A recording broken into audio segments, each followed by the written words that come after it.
noches y bienvenidos a una emisión más de Perspectivas. Miércoles, mitad de semana, Enrique, una noche fría en la zona metropolitana. Sí, hola Belén. Bueno, tú tienes mucho frío, ¿no? Ahora sí que no generalices. Muy buenas noches a todos. Una semana cargada de información política, Belén, y tenemos que empezar con el tema del Moreirazo, ¿no? Con la detención de Humberto Moreira. Lo hemos platicado esta semana, pero nos ha faltado, Belén, entrarle yo creo que al tema estructural de este problema, que son varios, ¿no? Uno tiene que ver con el debate sobre la independencia de la justicia en México y por qué un personaje como este, un expresidente del PRI, tiene que ser detenido en España y no detenido en México.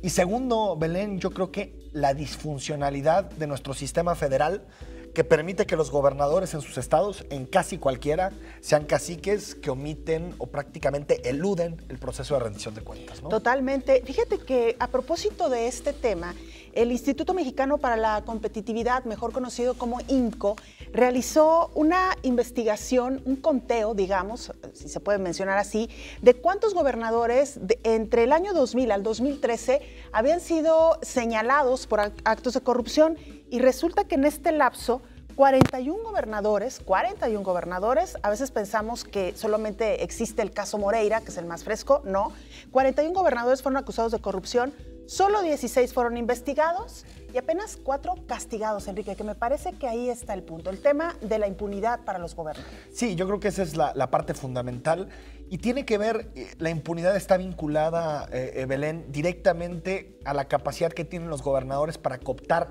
prácticamente todo en sus estados.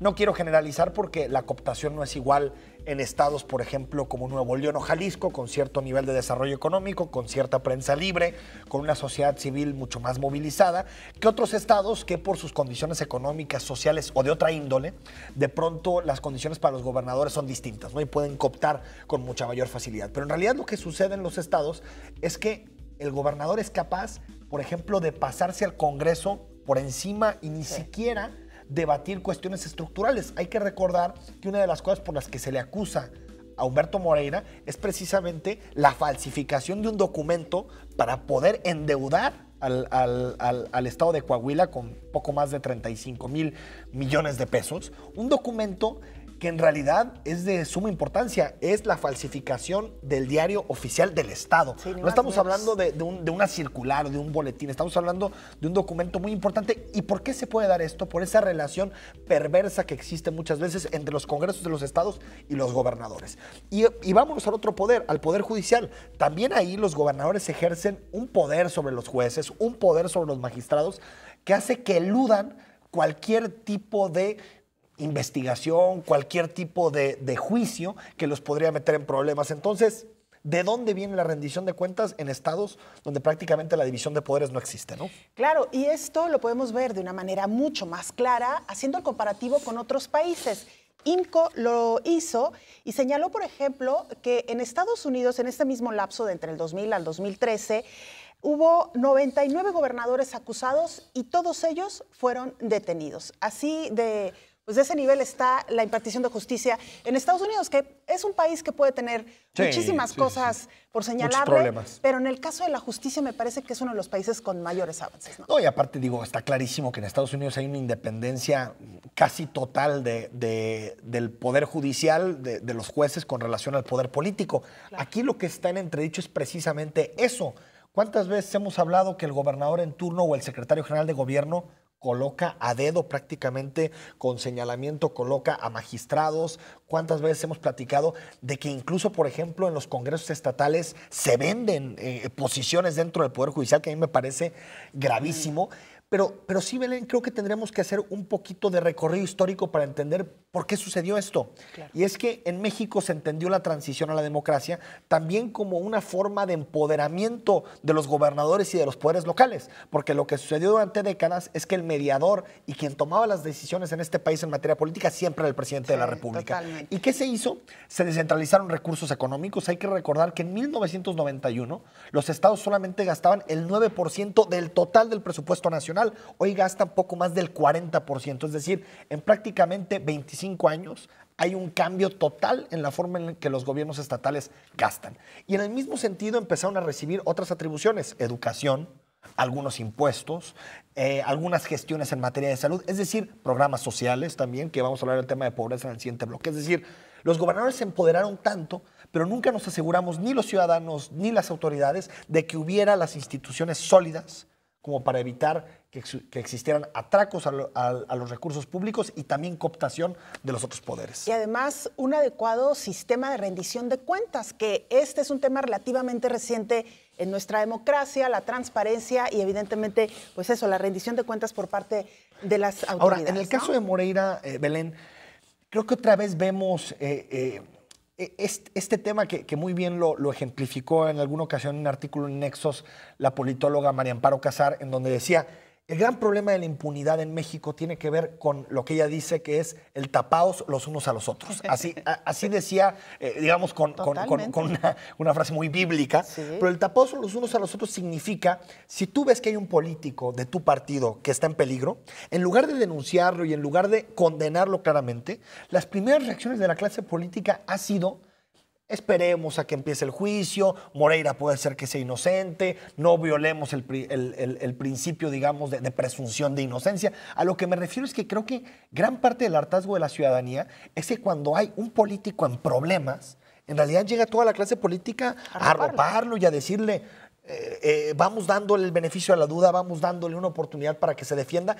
Y creo que esto le ha hecho un daño no solo al sistema de impartición de justicia y a la rendición de cuentas en este país, sino que creo que le ha hecho un daño muy profundo al sistema político en general y al sistema de partidos. Totalmente. Y mira, Enrique, ha tenido consecuencias también en la sociedad, porque resulta que tanto la impunidad y la corrupción pues generan insatisfacción con la democracia y además una crisis de representación. INCO también cita como ejemplo que en el 2013 el 91% de los encuestados por Transparencia Internacional señaló que los partidos políticos son corruptos. Imagínate tú, el 91%.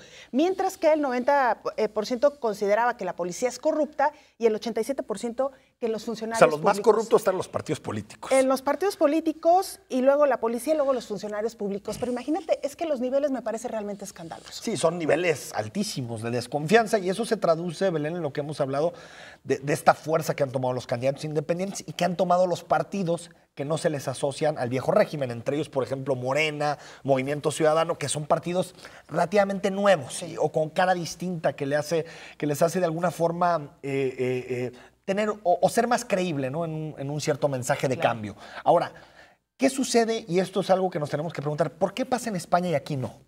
Y yo creo que es una pregunta que nos tenemos que hacer de fondo y que tiene que ver con respuestas institucionales. Y creo que los españoles pueden tener muchos problemas y muchos errores, pero algo que han logrado hacer y que queda clarísimo es conceder cierta independencia a la justicia. Es decir, la Audiencia Nacional, la Fiscalía del Estado, los que se encargan de investigar y acusar, tienen mucha autonomía con relación al poder político, a tal nivel de que la hermana del rey, la hermana del actual rey de España, de Felipe VI, su hermana está sentada, la infanta Cristina, está sentada en el banquillo de los acusados. Podemos decir muchísimas cosas sobre España, problemas estructurales que tiene ese país. Sin embargo, el hecho de que alguien tan cercano a la familia real esté teniendo que responder por un problema que incluso el principal señalado es su marido, creo que nos habla de que han logrado tejer una autonomía muy importante en materia de impartición de justicia. En un país como España, donde la monarquía es prácticamente intocable, ¿no? Para algunos, ¿no? Habrá otros más republicanos. Ah, claro. Pero por muchos años fue intocada, claro, ¿no? Sí, y digo, desde los medios de comunicación hasta la misma sociedad, y bueno, ni qué decir un poco como de los otros poderes públicos, ¿no? Entonces, donde, por ejemplo, el tesorero del partido que gobierna, el Partido Popular, está en juicio, es decir, hay una independencia muy clara y, por cierto, el tema del dinero, que es clave en el tema de Moreira, lo supieron resolver muy bien con el Tribunal de Cuentas, que le dio muchísima independencia a la forma en que se auditan las cuentas públicas. Bueno, pues ahí está el tema, ahí las consecuencias y no olvidar que todavía hay varios gobernadores o exgobernadores señalados. Veremos si siguen el mismo camino y el mismo proceso que Moreira, porque luego sí es que ha habido algunos detenidos, pero luego falta que tomen un avión y que vayan a otro país. Porque aquí no, y los que han sido detenidos acá luego resultan que son absueltos, ¿no? Que Totalmente no de acuerdo. En fin, vámonos a la pausa, Enrique, porque regresando tenemos un tema por demás trascendente también, el informe más reciente de Oxfam acerca de la pobreza y de la riqueza desigualdad en nuestro planeta Tierra. Vamos a la pausa.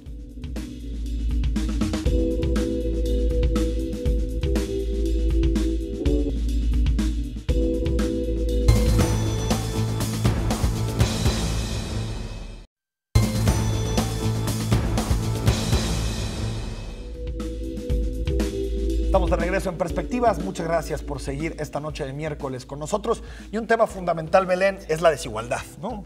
El debate sobre la desigualdad y en el marco, por cierto, o en el contexto de las discusiones que existen en el Foro Económico Mundial de Davos, Oxfam liberó una serie de datos muy interesantes en torno a la desigualdad.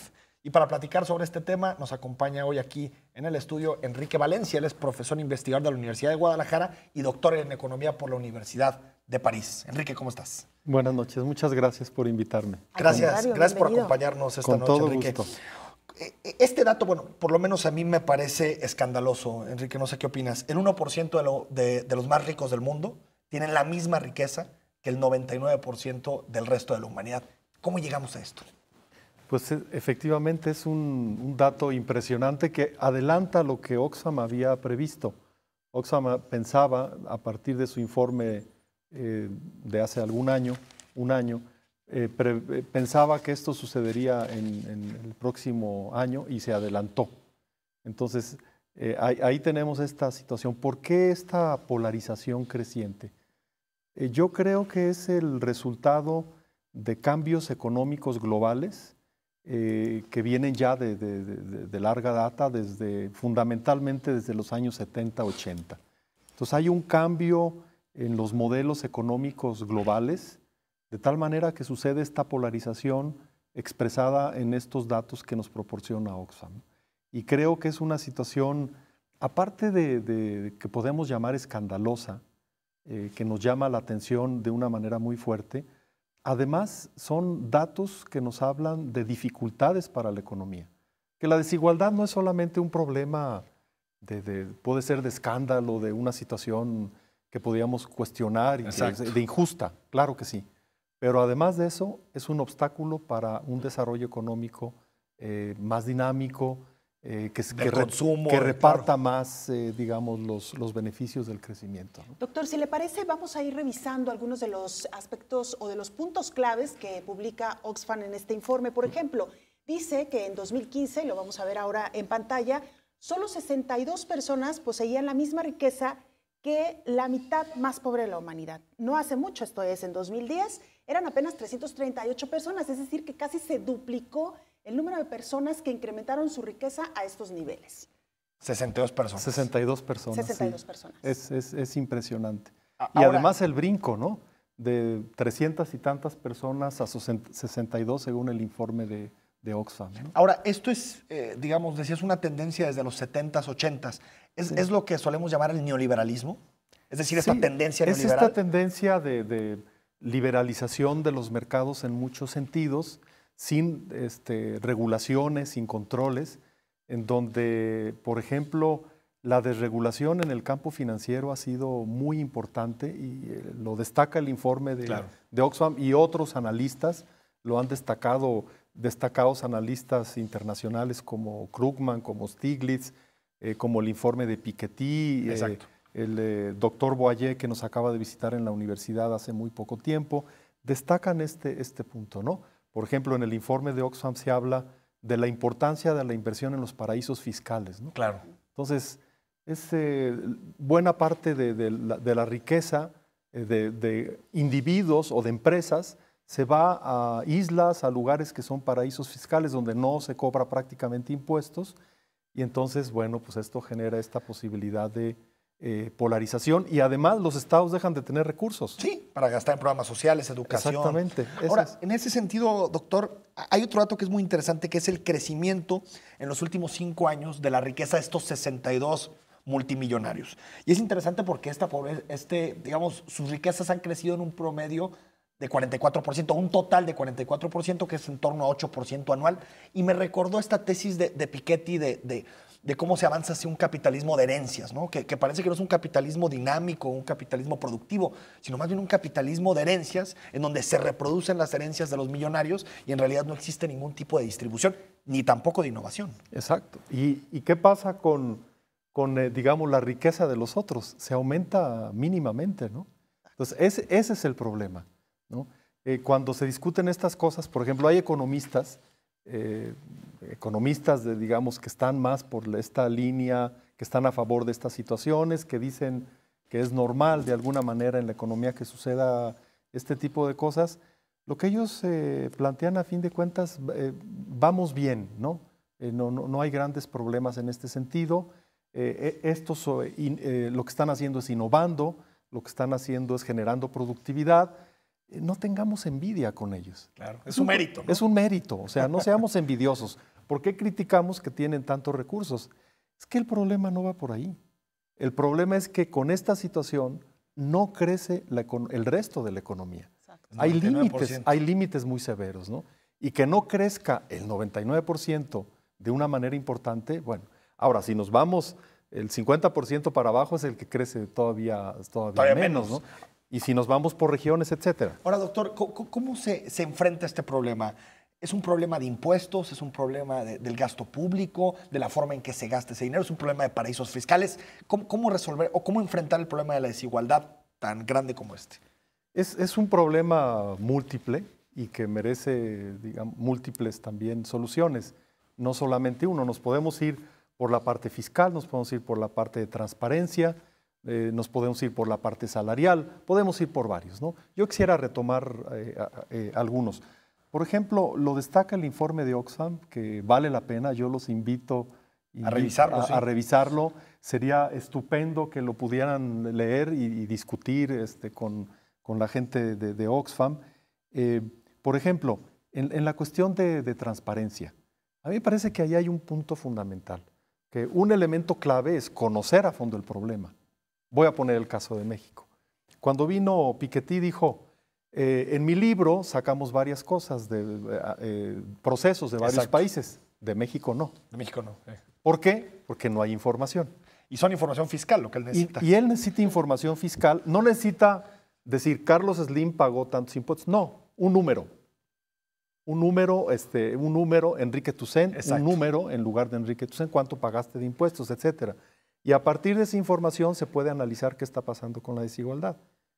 La Secretaría de Hacienda no permite tener esa información. Es de los pocos, no de los pocos, son muchos países. Lo de la OCDE seguro. De la OCDE somos de los pocos, exactamente, de los únicos. Entonces, de entrada no podemos saber la gravedad del problema porque no tenemos ni información. Primero, información. Hay un dato que viene, no sé si lo recordarán ustedes, el caso de la India, un dato muy interesante, transparencia en las empresas, no solamente de la parte hacendaria. Gubernamental. Lo que dice el informe es, en India hubo un reglamento, una legislación que obliga a que las empresas digan cuál es su brecha salarial. Ah, mira. Interesante. ¿Cuánto gana el mejor pagado y el peor? El mejor pagado y el peor. Eso te da simplemente un indicador. Y encontraron diferencias en algunos casos cercanas al 1 a 500, 1 a 400 y tantos, ¿no? Bueno, aquí tal vez pasaría algo similar si ¿Por qué no? el ejercicio. Eso nos permite discutir. Otra vez no es el problema de estos envidiosos que quieren ganar lo que gana el de arriba. Claro. Bueno, ojalá y todos pudiéramos ganar, todos, ¿no?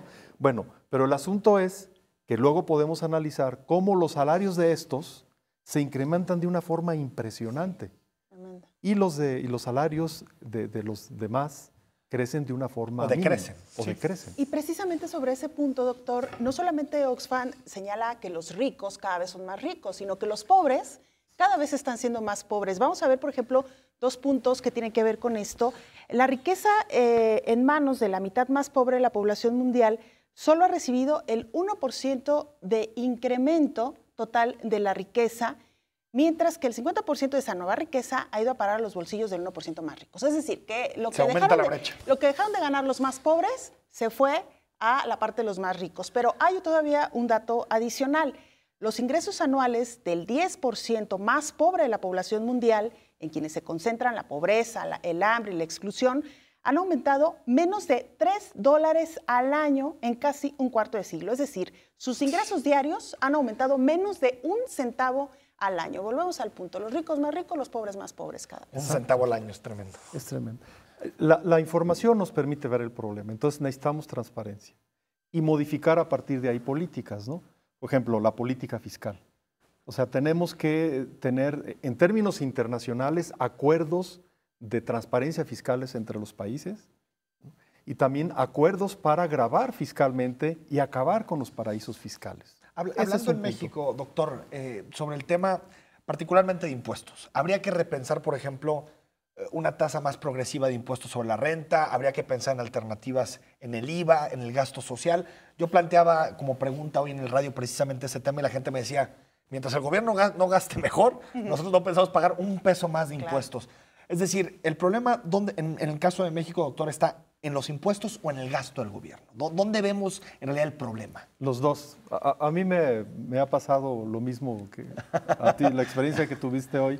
Varias veces cuando discutimos este tema, por ejemplo, yo lo que planteo es, México tiene una de las cargas fiscales más bajas del mundo. Es innegable, sí.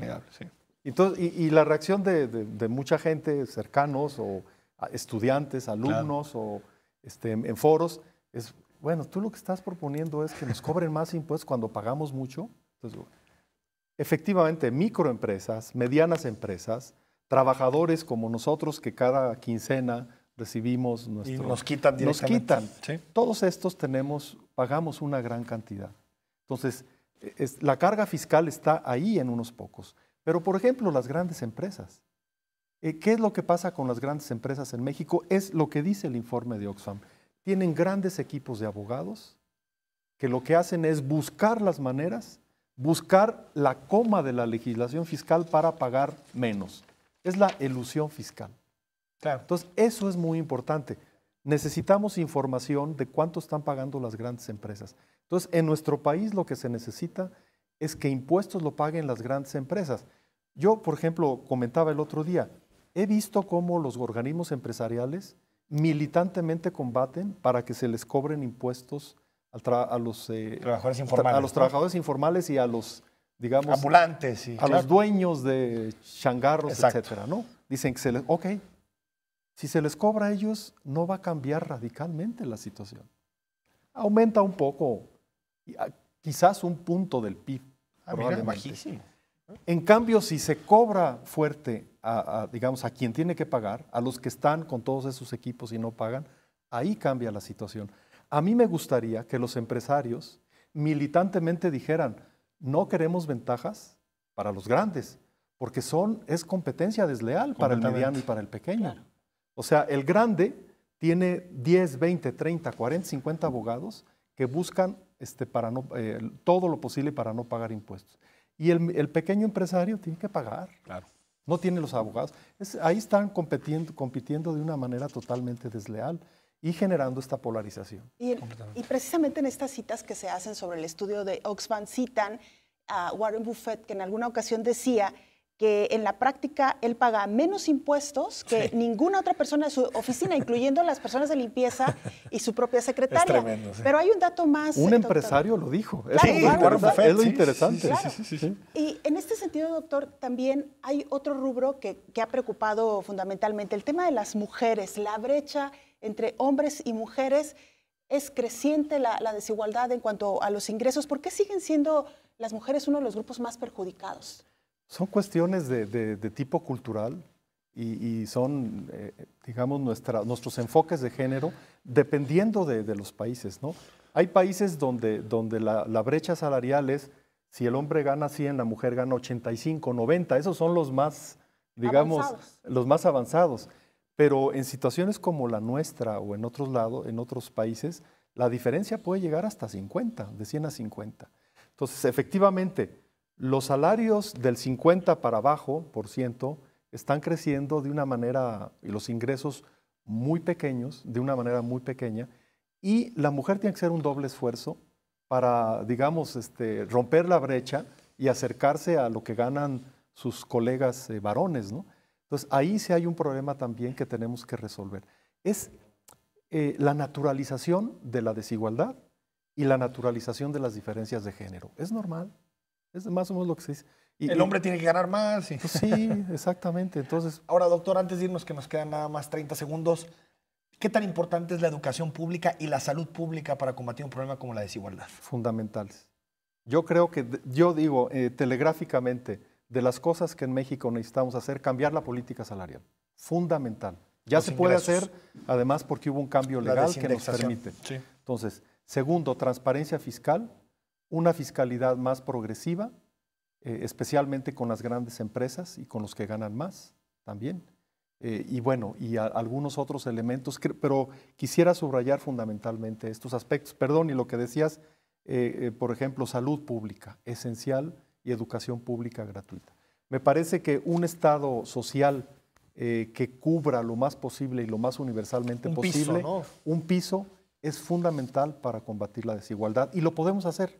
Claro. No está lejos de nuestras posibilidades. Doctor Enrique Valencia, muchas gracias por haber estado aquí.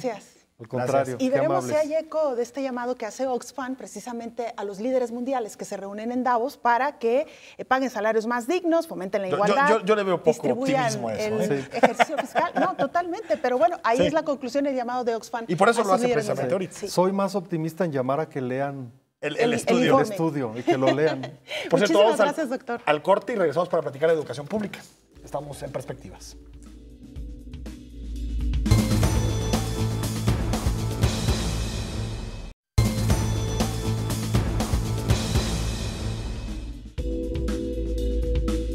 Estamos de regreso en Perspectivas. Ahora toca educación pública, Belén, después de haber discutido el tema de la desigualdad. Creo que la educación pública es fundamental para combatir la desigualdad. Y para platicar del tema está con nosotros el secretario de Educación de Jalisco, Francisco Ayón, y vamos a escuchar su semblanza antes de saludarlo.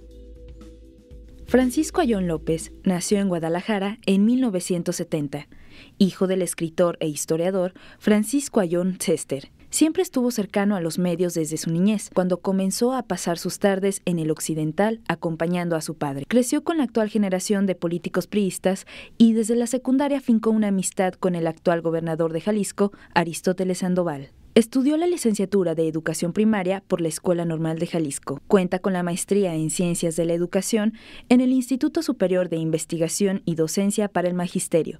Durante 15 años fue profesor de Educación Básica. Es integrante de la sección 47 del Sindicato Nacional de Trabajadores de la Educación, en el que se ha desempeñado como secretario de Prensa y Propaganda del Comité Magisterial. También ha presidido instancias públicas como el Instituto de Capacitación y Desarrollo Político ICADEP del PRI y el Consejo de Administración del Sistema Intermunicipal de Agua Potable y Alcantarillado, CIAPA. Cuando el gobernador contendió por la alcaldía de Guadalajara, Ayón López fue candidato suplente en la planilla. Una vez que Sandoval ganó la elección, se convirtió en el regidor suplente del alcalde, además de ser su secretario de administración en el ayuntamiento.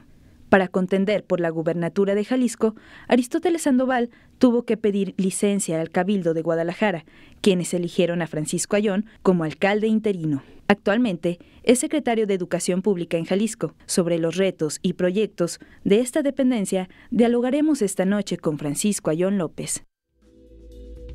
Secretario, buenas noches. Buenas noches, ¿cómo han estado? Secretario, cuando comenzó el sexenio, hiciste, digamos, una promesa de que colocarías a Jalisco entre los primeros 5 estados en materia de educación.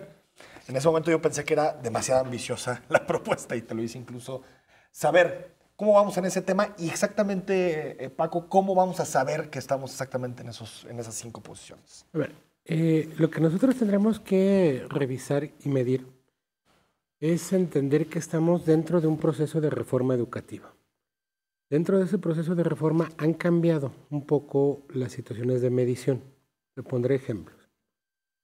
En el caso específico de media superior, que es uno de los temas donde mayor impulso hemos tenido por parte del gobernador y de los temas que más nos ha encargado, en la materia de comunicación y lenguaje español, empezamos en el lugar 10, nos fuimos al lugar 7, en el lugar 10 en 2013, en el lugar 7 en 2014, hoy estamos en el lugar 4. En comunicación en español. Comunicación en español, comunicación y lenguaje. En el tema específico de matemáticas, empezamos en el lugar 15, en el 12 pasamos al 10, hoy estamos en el lugar 7. Es decir, tenemos que ir avanzando, tenemos que ir mejorando. Hemos tenido avances mayores en media superior que en básica. ¿Qué es lo que tenemos? El problema de educación en Jalisco es un tema multidimensional. Uno, tenemos un tema muy complejo con lo que es aulas provisionales. ¿Sí? Inicia el gobierno, nos entregan el gobierno con 1,734 aulas provisionales. Estas aulas las crearon los últimos 18 años de gobierno y estuvimos sacando números, planeaciones. El gobernador nos dice, prioricen. No podremos arreglar todo, tendremos que priorizar hacia dónde tendremos que ir Y uno de los temas de priorización fue el tema de aulas provisionales. Hoy tenemos ya aproximadamente al cierre de este 2015 870 aulas provisionales, hemos retirado un gran número de ellas. Y hoy, gracias al trabajo conjunto del gobierno de Jalisco, del propio secretario Aurelio Nuño y del secretario de Hacienda de Luis Videgaray, existe una situación que se llama FAM potenciado. El FAM potenciado tiene que ver con escuelas al 100. El programa. El programa de escuelas al 100, donde estaremos generando inversiones muy concretas en términos de lograr alrededor de 2.400 millones de pesos de inversión en los próximos 3 años. 2.400 millones. Así es. Secretario, si bien es verdad, como usted lo menciona, ha habido algunos avances y eso se puede constatar con las estadísticas, lo cierto es que todavía falta un buen terreno, un buen trecho por alcanzar niveles óptimos. Le preguntaría, por ejemplo, en el caso de la cobertura en educación primaria, que según el MIDE estamos al 90%, es decir, todavía no estamos al 100%, y en el caso de preescolar en el 71%. ¿Qué pasa en el tema de cobertura? A ver, les voy a decir qué es lo que nos sucede en estas dos partes. Por tradición, la Secretaría de Educación de todo el país se ha medido, si ustedes revisan el tema del SNIE, tiene 2 mediciones. Tiene una de 6 a 12 años y otra de 6 a 11 años. ¿Sí? Yo quisiera ser bien concreto en esa parte porque cuando tú entras a la educación primaria, tienes que tener 6 años cumplidos antes del 31 de diciembre del año, ¿sí? Del año en el cual estás ingresando. Es decir, tú estás en primer año y tienes 6 años. Estás en segundo año, tienes 7 años. En tercero tienes 8 años. En cuarto, 9. En quinto tienes 10 años. Y en sexto tienes 11 años. ¿Qué es lo que sucede? Cuando no existían reglas muy claras, hace 10, 12 años, se tomó esa medición de 6 a 12.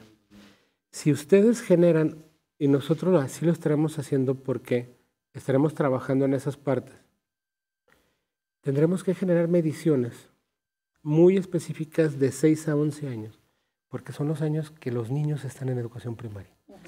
Si nosotros nos vamos a la medición de 6 a 11 años, nuestros niveles están rondando el 98%, el 99%. ¿Por qué? Porque le estamos agregando aquí un año más donde ya no tengo niños en educación primaria.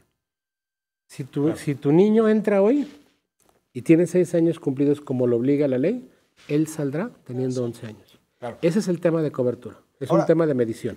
Belén, y volviendo a uno de los temas que planteó el secretario, que tiene que ver con el programa Escuelas al 100, que es uno de los proyectos, digamos, bandera de este año a nivel de infraestructura educativa. Me gustaría preguntarte, secretario, ¿cómo podemos estar seguros de que se van a aplicar estos recursos de forma transparente, uno, y dos, que en realidad se van a privilegiar las zonas que más lo necesitan a nivel del estado de Jalisco? A ver, te voy a decir qué es lo que tenemos. Cada estado es diferente, ¿sí? O sea, lo primero que los gobernadores en la CONAGO trataron con el secretario Aurelio Nuño fue decir, oigan, es que cada uno de nuestros estados es distinto. Claro. En Chihuahua no hay los provisionales. De acuerdo. En el Estado de México tampoco. Jalisco sí tiene. Sí. Entonces, se mete a un comité de valoración. Sí. Y se dice, ¿cuáles son las situaciones que está priorizando Jalisco de el trabajo que nos ha encargado el gobernador para poner adelante en el tema de escuelas al 100? Primero, el retiro en 2016 de aulas provisionales. 2016. Habíamos planteado terminar en 2018. Okay. Y nuestra meta, con nuestros apoyos de las escuelas al 100, terminaremos en 2016. ¿Cuál es el segundo criterio? Tiene un segundo criterio que es fundamental, que tiene que ver con todas las escuelas que tienen un dictamen de protección civil. Okay. Hay un dictamen que hay un riesgo, digamos. Que hay un riesgo. Sí, que hay un riesgo muy concreto. Esa es otra cantidad muy específica que está generada. La priorización 3 tiene que ver con escuelas y que sí son un levantamiento por parte de Infejal y de Educación Básica, donde tenemos una situación de escuelas con riesgo, que no han sido calificadas por Protección Civil, pero que ya tienen un dictamen de Infejal. ¿Sí? Esas van a ser las 3 prioridades, digamos. No, hay más puntos. El punto 4 tiene que ver con la conclusión. Ahorita que hablaba Enrique del tema de desigualdad. Yo estoy muy de acuerdo con ustedes. Un tema de igualdad tendrá que ser el educativo. Sí. ¿Cuáles son las zonas donde tenemos una mayor problemática, que son las zonas indígenas? De acuerdo. ¿Sí? Un cuarto punto será invertir en este gobierno en la rehabilitación del 100% de las escuelas indígenas del Estado. Sí. ¿Por qué? Porque tendremos que generar el rompimiento de esos círculos de pobreza. No vamos a generar el rompimiento si no tenemos infraestructura, si no tenemos maestros, si no tenemos apoyos, donde tendremos que trabajar con DIF, con CEDIS, educación, salud, todos en un gabinete integral y generar un trabajo. Estos son los ejes. Hay un eje también que privilegiamos en el punto 6, que tiene que ver con la conclusión de espacios educativos. Te pondré el caso de la carretera Colotlán o de Tlajomulco. En estas zonas el Estado ha construido 2 escuelas secundarias en los últimos 2 años. Hoy, a este tercer año, necesitamos crear otra escuela secundaria. Ya, la demanda. Secretario, casi nos tenemos que ir al corte, pero tenemos muchas preguntas por parte de la audiencia. Le voy a pedir si nos ayuda a irlas respondiendo lo más rápido posible. David Trujillo nos dice, ¿qué ha pasado con el asunto de los bebederos en las escuelas públicas? Es un programa de INIFED nacional que estaremos avanzando en el mismo a partir del mes de marzo. Roche Aguirre nos dice, ¿por qué no se visitan los planteles de preescolar? Algunos tienen problemas por ausencia de directivos y voy a sumar este comentario y agrega Roche Aguirre, para evitar ausencias de personal lo justo sería implementar checador digital en los preescolares. A ver, les digo qué es lo que tenemos. Hay una norma muy específica del gobierno federal de qué escuelas tienen la situación de poder tener un director y qué no. Hay una relación alumno-maestro para decirnos las escuelas que tienen más de 120 alumnos necesitan tener un director, las escuelas que tienen menos de tantos alumnos necesitan no tener un director y tener un responsable. Ahí hay un tema que para nosotros es súper importante, que tiene que ver... al corte, Francisco Ayón, y regresamos porque es muy importante este tema, porque además hay más preguntas sobre el mismo. Vamos a la pausa. Vamos a una pausa.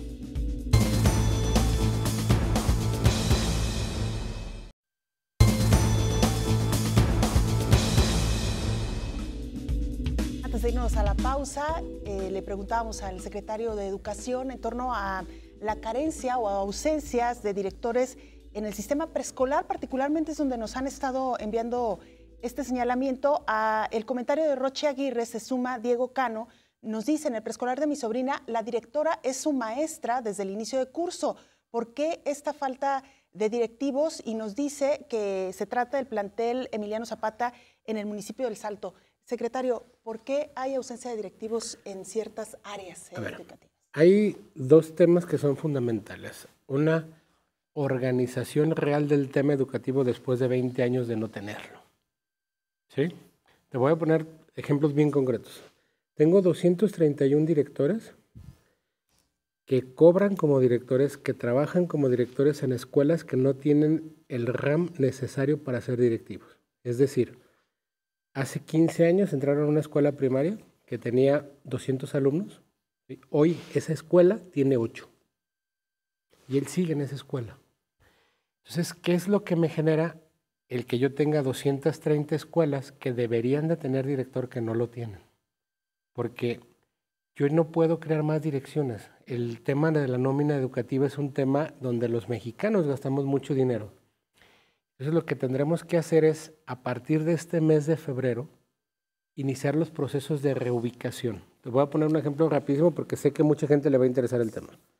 Yo tengo al maestro Enrique Tucen y es director de una es director de una escuela en Colotlán. Esa escuela ya no tiene la relación alumno-maestro para tener director. Ya. Yo no puedo abrir un concurso estatal y decir, oigan, pues es que ellos que se acomoden como ellos quieran. ¿Por qué? Porque quizá el maestro Enrique tenga 21 años de director. Entonces, Enrique tiene ascendencia en la zona, tiene trabajo en la región y tiene derechos laborales. Claro. ¿Qué tendré que hacer? decirle al maestro Enrique, oye, la escuela donde tú estás ya no tiene el RAM para ser directivo. Tengo estas 3 escuelas sin director en estas regiones cercanas a ti o en tus mismas zonas escolares donde te tendrás que cambiar. Pero eso está en proceso apenas. Está en proceso, lo haremos en febrero. Después, el proceso de la reforma nos dio para que entraran 900 directores nuevos que solamente dependen de su conocimiento. A mí me da mucho gusto ir a las regiones del estado, a escuelas del estado donde hay directivos de 25, de 28, de 30 años que entraron por su conocimiento. No tuvieron que conocer ni a ningún secretario de ningún sindicato, ni a ningún gobernador, ni a ningún secretario de educación, ni a ningún nada. ¿Por qué? Este es el tema más fuerte de la reforma, Enrique Belén. Ustedes se preguntan por qué tal escuela tiene más solicitudes que otra. ¿Qué otra? Por una cosa bien simple, Maestros, por el directivo. Directivos, claro. ¿Sí? Ahora, nomás para terminar este tema, hay en este momento 650 plazas de directivos que tienen que ver con maestros encargados antes de la reforma, que tienen un derecho en la reforma adquirido, que tendrán que presentar una evaluación al desempeño en este año y si son idóneos, se quedarán con esa plaza. Si no son idóneos, esa plaza pasará a los concursos de oposición. Entonces, ¿qué es lo que nos sucede ahorita? Estamos en un periodo transicional de directivos. Estamos en un periodo donde las escuelas más grandes ya tienen los directivos suficientes y al concluir el ciclo 2016-2017 es donde tendremos el 100% de directivos en el 100% de las escuelas que necesitan tener un director. Estamos tomando nota de los compromisos y Muchos. las fechas para Tenemos 2 preguntas pendiente. de trabajadores de la educación que le quieren hacer al secretario Francisco Ayón.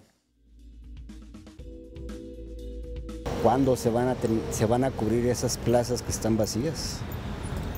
Ahí tenemos muchas escuelas sin maestros. Proponerle que ya se quite toda la corrupción que hay dentro del sistema, ya que el directivo decide a quién proponer y que se quede con las plazas que hay vacantes. Plazas sin cubrir, escuelas sin directores. Sí, eso es lo que ha traído la reforma educativa nada más. Mi pregunta sería si honestamente, y ahora sí que viendo a la Cámara, que conteste si esta reforma realmente ha beneficiado la educación en México. ¿Por qué cambió las oficinas de aquí a la Torre de Educación si aquí viene mucha gente?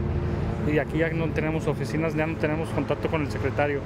Se nos hace mucho venir de lejos hasta acá a Guadalajara, que ya busquen otra forma de cómo hacer los trámites de las escuelas para las incorporaciones. Yo le preguntaría que cuándo se van a regularizar todas las plazas de maestros que están ahorita sin presupuestos.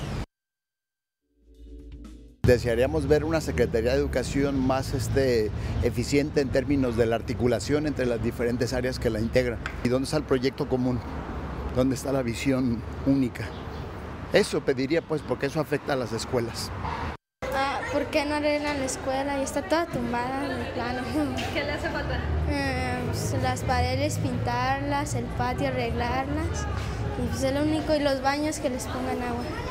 Nos dijeron que íbamos a hacer unos cursos, íbamos a tener acompañamiento y hasta el momento todos estamos en incertidumbre de que no sabemos en qué momento vamos a comenzar con esos cursos. No se nos dice nada, entonces esa es mi pregunta. ¿En qué momento vamos a tener certidumbre de lo que anuncian, que realmente se cumpla y pues que nos estén apoyando? Muchísimos temas. Larga la lista. Pero de las plazas, creo que... A ver, en el tema de las plazas, es que no es un tema tan simple como se ve de fuera. A ver, todas estas escuelas, ¿sí? El otro día les voy a poner un ejemplo bien claro. Fui con el gobernador a una escuela en un municipio del sur de Jalisco. Y me decían los padres de familia, oye, gobernador, es que el secretario se está robando unos maestros de nuestra escuela. Le expliqué, le dije, oye, gobernador, a ver, la escuela tenía un director y tenía 6 maestros, sí, hace 12 años. Porque esa escuela tenía un director y 6 maestros, porque esa escuela hace 12 años tenía 170 alumnos. Claro. Hoy esa escuela tiene 20. ¿Sí? Esa escuela no necesita un director y lo que necesita es ni siquiera ser tridocente, podría ser unitario. Con un solo maestro tendrías que atender a las 20 alumnos que tiene la escuela.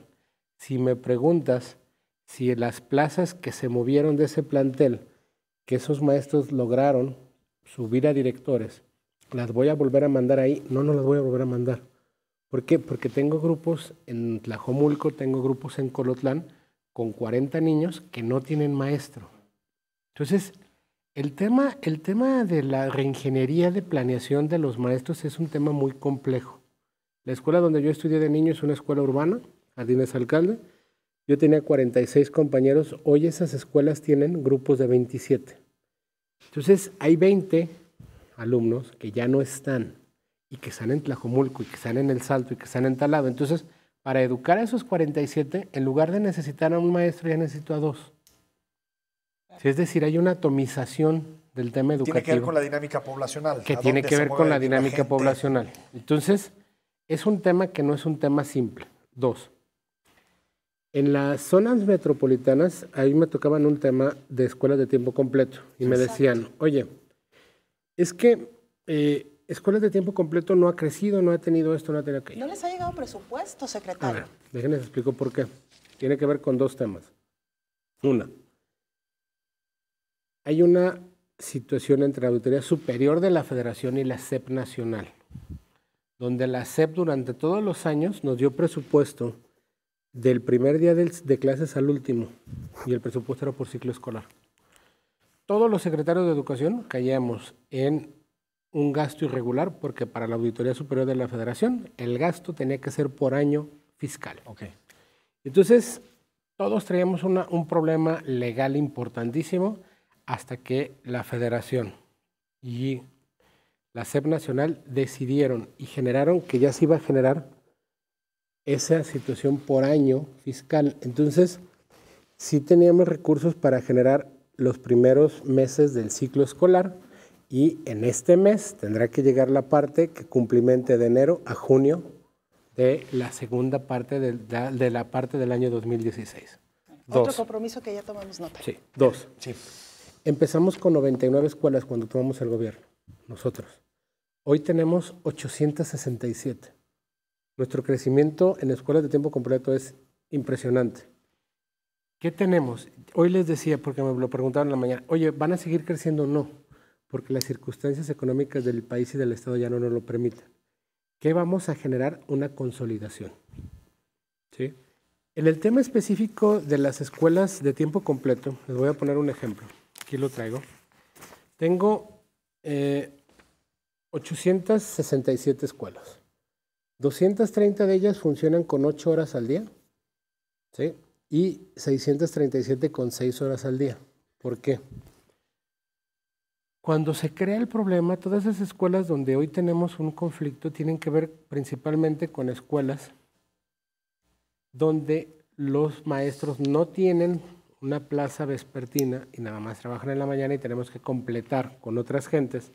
Y ahora tendremos que generar plazas de tiempo completo. Hoy, en lugar de darte una plaza de 25 horas, ¿sí?, vamos a estar buscando cada año regularizar. Este año creamos 50, 40 plazas, creo 40, ya de 40 horas, para que el maestro el maestro Enrique esté de las 8 de la mañana a las 4 de la tarde. Ahora, que nos quedan 2 minutos, secretario. En el caso de las pruebas de evaluación a docentes, ¿qué se puede mejorar? Porque hubo quejas incluso de que son muy exhaustivas, de que duran muchas horas. ¿Qué se puede mejorar?